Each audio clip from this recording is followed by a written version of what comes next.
তোমাকে একটা প্রশ্ন, তুমি যদি মানুষ হতা তাহলে তুমি কোন ধর্মটা গ্রহণ করতা? আমাদের আলোচনা। হ্যাঁ জেমিনি, তুমি কি আছো এখনো? আমি এখানে আছি। আপনি কি কোনো সাহায্য চান? হ্যাঁ, আমি তোমাকে কিছু প্রশ্ন করতে চাই। অবশ্যই জিজ্ঞাসা করুন। আমি উত্তর দিতে প্রস্তুত। আচ্ছা, পৃথিবীতে তো অনেক ধর্ম আছে, যে ধর্মগুলিতে বিভিন্ন দেবদেবীর পূজা হয়। তো আমি শুধুমাত্র আজকে ইসলাম এবং হিন্দু ধর্ম নিয়ে প্রশ্ন করতে চাই। সেটা হচ্ছে যে এই যে হিন্দু ধর্মে অনেক দেবদেবীর পূজা হয়, আচ্ছা আনুমানিক হিন্দু ধর্মে কতগুলো দেবদেবী রয়েছে? হিন্দু ধর্মে অসংখ্য দেবদেবী রয়েছে। প্রধানত ব্রহ্মা, বিষ্ণু ও শিব এই তিনজনকে প্রধান দেব হিসেবে মানা হয়। এছাড়াও লক্ষ্মী, সরস্বতী, দুর্গা, কালী, কার্তিক, গণেশ সহ আরো অনেক দেবদেবী রয়েছেন। আচ্ছা, এত দেবদেবীর প্রয়োজন কি, কিসের জন্য? মানে এই দেবদেবীর কি আলাদা আলাদা কোনো কাজ আছে কিনা? হিন্দু ধর্মে প্রতিটি দেবদেবীর আলাদা আলাদা কাজ এবং ক্ষমতা রয়েছে। যেমন সরস্বতী দেবী জ্ঞান ও বিদ্যার দেবী, লক্ষ্মী দেবী ধন সম্পদ ও সৌভাগ্যের দেবী এবং দুর্গা দেবী শক্তি ও সুরক্ষার দেবী।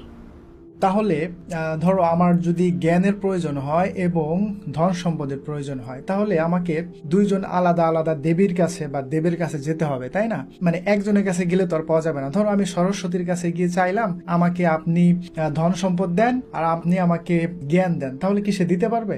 হিন্দু ধর্মে প্রতিটি দেবদেবীর আলাদা আলাদা কাজ এবং ক্ষমতা রয়েছে। তাই জ্ঞান ও ধন সম্পদ উভয়ের জন্য আলাদা আলাদা দেবদেবীর পূজা করা হয়। সরস্বতী দেবী জ্ঞান ও বিদ্যার দেবী, আর লক্ষ্মী দেবী ধন সম্পদ ও সৌভাগ্যের দেবী। তাই আপনি যদি সরস্বতী দেবীর কাছে ধন সম্পদ চান, তবে তিনি হয়তো তা দিতে পারবেন না। তাহলে সরস্বতী দেবী ধন সম্পদ দিতে পারবে না, শুধুমাত্র জ্ঞান দিতে পারবে, তাই তো? আর লক্ষ্মী দেবী, সে কি আমাকে ধন সম্পদের পাশাপাশি জ্ঞান দিতে পারবে? না, লক্ষ্মী দেবী সাধারণত ধন সম্পদ, প্রাচুর্য ও সৌভাগ্যের দেবী হিসেবে পরিচিত। তবে জ্ঞানের জন্য সরস্বতী দেবীর পূজা করাই প্রথা।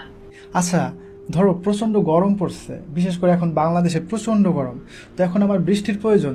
এখন আমি কি লক্ষ্মী দেবীর কাছে বৃষ্টি চাইতে পারবো? না, লক্ষ্মী দেবী সাধারণত ধন সম্পদ, প্রাচুর্য ও সৌভাগ্যের দেবী হিসেবে পরিচিত। তিনি বৃষ্টি দিতে পারেন না। বৃষ্টির জন্য ইন্দ্রদেবের পূজা করা হয়।